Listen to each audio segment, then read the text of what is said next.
हं. गोष्टीचे नाव स्मशानातील सोने. हं. भीमा नावाचा एक माणूस दररोज दगडाच्या खाणीत दगड काढण्याचे काम करीत होता. परंतु एवढे कष्टाचे काम करूनसुद्धा त्याची प्रपंचात ओलाताणच होत होती. म्हणून त्याने दुसरा उद्योग चालू केला. तो असा की स्मशानात रात्री जाणे व मेलेली प्रेते उकरायची व त्याच्या तोंडातील सोने काढायचे व त्यात त्याला बरीच मिळगत व्हायची. परंतु त्यातही त्याला लांडग्यापासून सावध राहावे लागायचे, कारण लांडगे प्रेताचे मांस खाण्यासाठी रात्री तिथे येत असत.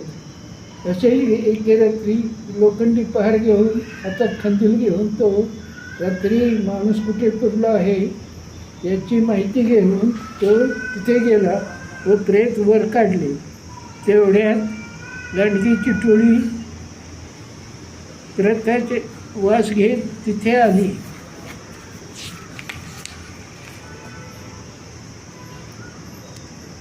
या माणसाने प्रेताच्या तोंडातील सोने काढण्यासाठी त्याच्या तोंडात हात घातला.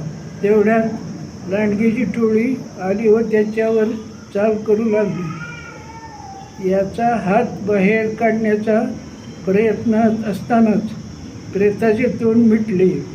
हात प्रेताच्या तोंडात अडकले. आता एका हाताने लांडग्यापासून संरक्षण करता येईना, त्यामुळे लांडगे त्याच्यावर तुटून पडले. प्रेताच्या तोंडाची मिठी एवढी फिट बसली की निघता निघेना. कसा तरी हात काढला, परंतु बोटाशिवाय छोटा हात बाहेर आला.